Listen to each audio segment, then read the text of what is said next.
আসসালামু আলাইকুম, স্বাগতম বাংলা 52 নিউজে।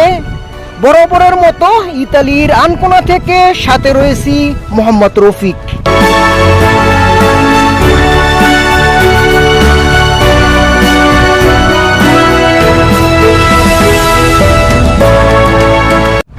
দেখানোর চেষ্টা করব ইতালির আনকোনা শহরের একটি ভিআইপি এলাকা পাসেত্তো। এই পাসেত্তো এলাকায় রয়েছে ভিআইপি বিভিন্ন বহুতারকা হোটেল সহ রিসোর্ট, রেস্টুরেন্ট। তাই তো পৃথিবীর ভিআইপি টুরিস্টদের আনাগোনা থাকে এই পাসেত্তো এলাকায়।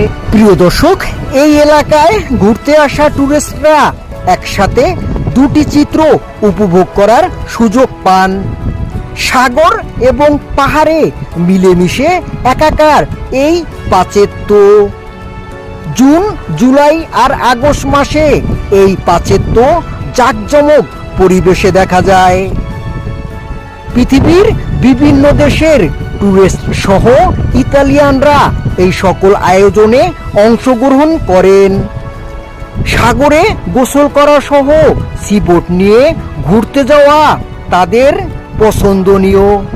প্রিয় দর্শক, এই দৃষ্টিনন্দন সিটিতে বসবাস করেন হাজার হাজার প্রবাসী বাংলাদেশি।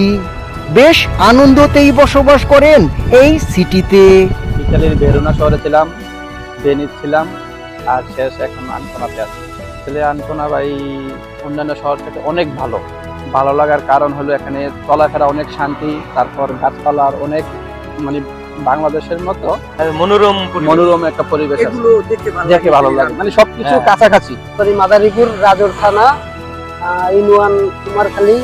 ভালো আছে, আল্লাহ আমাকে ভালো রাখুক। বাকি যারা আছে প্রবাসে যারা আছে সবাইকে আল্লাহ ভালো রাখুক, সবাই ভালো কিছু করতে পারুক, আমি এই কামনাই করি।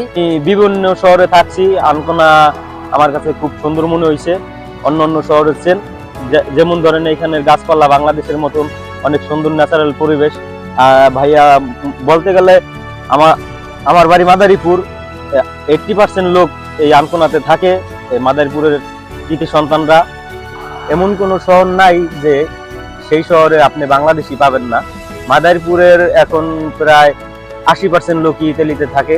আমরা টাকা পাঠাইতে পারছি, রেমিটেন্স যোদ্ধা হিসেবে আমরা গর্বিত। আর ইতালিয়ানরাও খুব আন্তরিক, তার জন্য আমরা এই দেশে বসবাস করে অনেক সুন্দরভাবে বসবাস করতে পারতেছি। তো একটা জিনিস না বললেই নয়, বিদেশের বাড়িতে সবচেয়ে কষ্টদায়ক একটা জিনিসই যে ফ্যামিলি তুইয়া দূরে থাকি, বাংলাদেশে বন্ধু বান্ধব আছে, অনেকেই আছে। তো এই জিনিসগুলো খুব মিস করি। এ বাদে সব মিলে বিদেশে আলহামদুলিল্লাহ ভালো আছে। প্রিয় দর্শক, ইতালির আনকোনায় প্রবাসী বাংলাদেশিরা প্রায় 50 বছর পূর্ব থেকেই বসতি শুরু করেন। ইতালিয়ানদের সাথে বাংলাদেশিদের এতদিনের বসবাসে সৃষ্টি হয়েছে মায়া, মমতা, ভালোবাসা। তারই ধারাবাহিকতায় বিভিন্ন অনুষ্ঠানে প্রবাসী বাংলাদেশিদের ইতালিয়ানদের একসাথেই দেখা যায়। প্রিয় দর্শক, বর্তমান ইতালিতে প্রবাসী বাংলাদেশিদের সংখ্যা 4 লক্ষের অধিক। প্রিয় দর্শক, ইতালির অর্থনীতিতে টুরিস্ট খাত বড় ভূমিকা রাখায় সামার সিজনকে কেন্দ্র করে গড়ে ওঠে ইউরোপীয় বিভিন্ন ব্যবসায়ী প্রতিষ্ঠান। পৃথিবীর ভিআইপি টুরিস্টদের কেন্দ্র করে গড়ে ওঠে ভিআইপি সকল আস্থানা। এই সকল কিছু কিছু এলাকা জনসাধারণের জন্য নিষিদ্ধ থাকে। আকাশপথ, সড়কপথ সহ নৌপথে আসেন হাজার হাজার টুরিস্ট।